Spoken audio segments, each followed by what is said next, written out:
உடைய சரித்திரம்.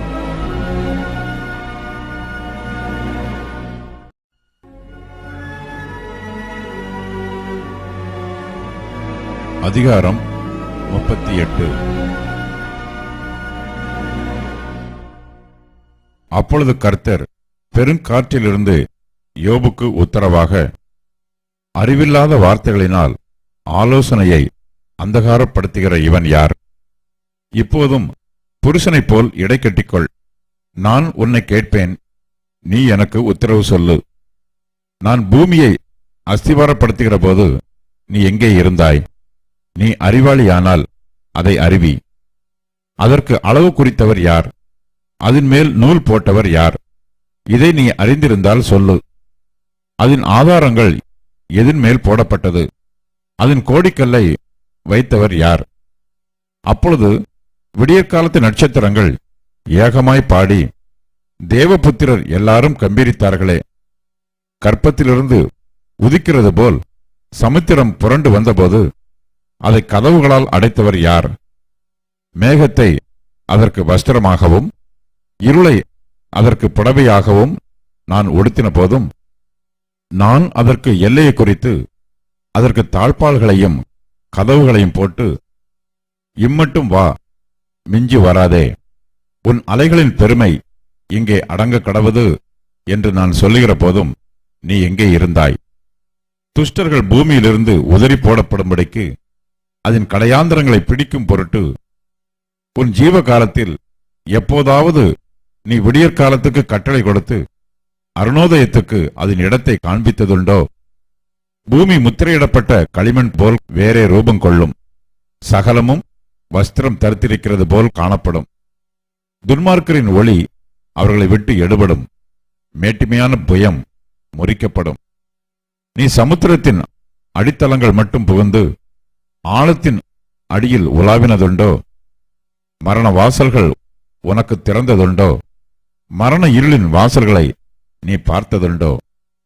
நீ பூமியின் விசாலங்களை ஆராய்ந்து அறிந்ததுண்டோ? இவைகளையெல்லாம் நீ அறிந்திருந்தால் சொல்லு. வெளிச்சம் வாசமாயிருக்கும் இடத்துக்கு வழி எங்கே? இருள் குடிகொண்டிருக்கும் ஸ்தானம் எங்கே? அதன் எல்லை என்னதென்று உனக்கு தெரியுமோ? அதன் வீட்டுக்கு போகிற பாதையை அறிந்திருக்கிறாயோ? நீ அதை அறியும்படி அப்போது பிறந்திருந்தாயோ? உன் நாட்களின் தொகை அவ்வளவு பெரிதோ? உறைந்த மலையின் பண்டசாலைகளுக்குள் நீ பிரவேசித்தாயோ? கல்மலை இருக்கிற பண்டசாலைகளை பார்த்தாயோ? ஆபத்து வருங்காலத்திலும் கலகமும் யுத்தமும் வருங்காலத்திலும் பிரயோகிக்கும்படி நான் அவைகளை வைத்திருக்கிறேன். வெளிச்சம் பரவப்படுகிறதற்கும் கீழ்காற்று பூமியின் மேல் வீசுகிறதற்குமான வழி எங்கே? பாலும் அந்தர வெளியுமான தரையை திருப்தியாக்கி இளம் பூண்டுகளின் முளைகளை முளைக்க பண்ணும்படி பூமியெங்கும் மனுஷர் குடியில்லாத இடத்திலும் மனுஷ சஞ்சாரமில்லாத வனாந்திரத்திலும் மழையை வருஷிக்க பண்ணி வெள்ளத்துக்கு நீர்க்கால்களையும் இடி முழக்கங்களோடு வரும் மின்னலுக்கு வழிகளையும் பகுத்தவர் யார்? மழைக்கு ஒரு தகப்பனுண்டோ? பனித்துளிகளை ஜனிப்பித்தவர் யார்? உறைந்த தண்ணீர் யாருடைய வயிற்றிலிருந்து புறப்படுகிறது? ஆகாயத்தினுடைய உறைந்த பனியை பெற்றவர் யார்? ஜலம் கல்லுருவம் கொண்டு மறைந்து ஆழத்தின் முகம் கெட்டியாய் உறைந்திருக்கிறதே. அருமீன் நட்சத்திரத்தின் சுகிர்த சம்பந்தத்தை நீ இணைக்கக்கூடுமோ? அல்லது மிருக சீரிஷத்தின் கட்டுகளை அவிழ்ப்பாயோ? ராசிகளை அதனதின் காலத்திலே வர பண்ணுவாயோ? துருவ சக்கர நட்சத்திரத்தையும் அதைச் சேர்ந்த நட்சத்திரங்களையும் வழிநடத்துவாயோ? வானத்தின் நியமங்களை நீ அறிவாயோ? அது பூமியை ஆளும் ஆளுகையை நீ திட்டம் பண்ணுவாயோ? ஏராளமான தண்ணீர் உன்மேல் சொரிய வேணும் என்று உன் சத்தத்தை மேகங்கள் பரியந்தம் உயர்த்துவாயோ? நீ மின்னல்களை அழைத்தனுப்பி அவைகளை புறப்பட்டு வந்து, இதோ இங்கே இருக்கிறோம் என்று உனக்கு சொல்லும்படி செய்வாயோ? அந்த கரணங்களில் ஞானத்தை வைத்தவர் யார்? உள்ளத்தில் புத்தியை கொடுத்தவர் யார்? ஞானத்தினாலே கொடிமாசிகளை எண்ணுபவர் யார்? தூளானது ஏக பாலமாகவும் மண்கட்டிகள் ஒன்றோடொன்று ஒட்டிக்கொள்ளவும் ஆகாயத்து துருத்திகளிலுள்ள தண்ணீரை பொழிய பண்ணுகிறவர் யார்? நீ சிங்கத்துக்கு இரையை வேட்டையாடி சிங்கக்குட்டிகள் தாங்கள் தங்கும் இடங்களில் கடந்து கெபியிலே பதிவிருக்கிற போது அவைகளின் ஆசையை திருப்தியாக்குவாயோ? காக்கை குஞ்சுகள் தேவனை நோக்கி கூப்பிட்டு ஆகாரமில்லாமல் பறந்து அலைகிற போது அவைகளுக்கு இரையை சவதரித்து கொடுக்கிறவர் யார்?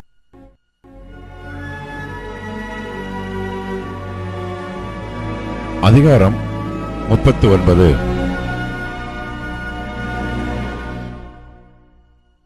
வரையாடுகள் ஈனும் காலத்தை அறிவாயோ? மான்கள் குட்டி போடுகிறதை கவனித்தாயோ? அவைகள் சினப்பட்டிருந்து வருகிற மாதங்களை நீ எண்ணி அவைகள் ஈனும் காலத்தை அறிவாயோ? அவைகள் நொந்து குனிந்து தங்கள் குட்டிகளை போட்டு தங்கள் வேதனைகளை நீக்கிவிடும். அவைகளின் குட்டிகள் பலத்து வனத்திலே வளர்ந்து அவைகள் அண்டைக்கு திரும்ப வராமற் போய்விடும். காட்டுக்கழுதையை தன்னிச்சையாய் திரிய விட்டவர் யார்? அந்த காட்டுக்கழுதையின் கட்டுகளை அவிழ்த்தவர் யார்? அதற்கு நான் வனாந்தரத்தை வீடாகவும் உவர் நிலத்தை வாசஸ்தலமாகவும் கொடுத்தேன். அது பட்டணத்தின் இரைச்சலை அலட்சியம் பண்ணி ஓட்டுகிறவனுடைய கூக்குரலை மதிக்கிறதில்லை. அது மலைகளிலே தன் மேய்ச்சலை கண்டுபிடித்து சகலவித பச்சை பூண்டுகளையும் தேடித் திரியும். காண்டாமிருகம் உன்னிடத்தில் சேவிக்க சம்மதிக்குமோ? அது உன் முன்னணைக்கு முன்பாக தங்குமோ? படைச்சால்களை உள நீ காண்டாமிருகத்தை கயிறு போட்டு ஏரிலே பூட்டுவாயோ? அது உனக்கு இசைந்து பரம்படிக்குமோ? அது அதிக பலமுள்ளதென்று நீ நம்பி அதனிடத்தில் வேலை வாங்குவாயோ? உன் தானியத்தை அது உன் வீட்டில் கொண்டு வந்து உன் களஞ்சியத்தில் சேர்க்கும் என்று நீ அதை நம்புவாயோ? தீக்குருவிகள் தங்கள் செட்டைகளை அசைவாட்டி ஓடுகிற ஓட்டம் நாரை தன் செட்டைகளாலும் இறகுகளாலும் பறக்கிறதற்கு சமானம் அல்லவோ? அது தன் முட்டைகளை தரையிலே இட்டு அவைகளை மணலிலே அனலுரைக்க வைத்துவிட்டு போய் காலால் மிதிப்பட்டு உடைந்து போம் என்பதையும் காட்டு மிருகங்கள் அவைகளை மிதித்துவிடும் என்பதையும் நினைக்கிறதில்லை. அது தன் குஞ்சுகள் தன்னுடையதல்லாதது போல அவைகளை காக்காத கடின குணம் உள்ளதாயிருக்கும். அவைகளுக்காக அதற்கு கவலை இல்லாதபடியினால் அது பட்ட வருத்தம் விருதாவாம். தேவன் அதற்கு புத்தியை கொடாமல் ஞானத்தை விலக்கி வைத்தார். அது செட்டை விரித்து எழும்பும்போது குதிரையையும் அதன் மேல் ஏறி இருக்கிறவனையும் அலட்சியம் பண்ணும். குதிரைக்கு நீ வீரியத்தை கொடுத்தாயோ? அதன் தொண்டையில் குமுறலை வைத்தாயோ?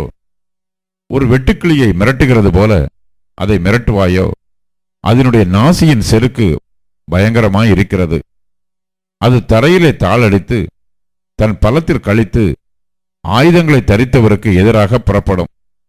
அது கலங்காமலும் பட்டயத்துக்கு பின்வாங்காமலும் இருந்து பயப்படுதலை அலட்சியம் பண்ணும். அம்பரா தூணியும் மின்னுகிற ஈட்டியும் கேடகமும் அதன் மேல் கலகலக்கும் போது கர்வமும் மூர்க்கமும் கொண்டு தரையை விழுங்கு விடுகிறது போல் அனுமானித்து எக்காலத்தின் தொனிக்கு அஞ்சாமல் பாயும். எக்காலம் தொனிக்கும் போது அது நிகி என்று கனைக்கும். யுத்தத்தையும் படைத்தலைவரின் ஆர்ப்பரிப்பையும் சேனைகளின் ஆரவாரத்தையும் தூரத்திலிருந்து மோப்பம் பிடிக்கும். உன் புத்தியினாலே ராஜாளி பறந்து தெற்குக்கு எதிராக தன் செட்டைகளை விரிக்கிறதோ? உன் கற்பனையினாலே கழுகு உயரப் பறந்து உயரத்திலே தன் கூட்டை கட்டுமோ? அது கண்மலையிலும் கண்மலையின் சிகரத்திலும் அரணான ஸ்தலத்திலும் தங்கி வாசம் பண்ணும். அங்கே இருந்து இரையை நோக்கும். அதன் கண்கள் தூரத்திலிருந்து அதை பார்க்கும். அதன் குஞ்சுகள் இரத்தத்தை உறிஞ்சும். பிணம் எங்கேயோ அங்கே கழுகு சேரும் என்றார்.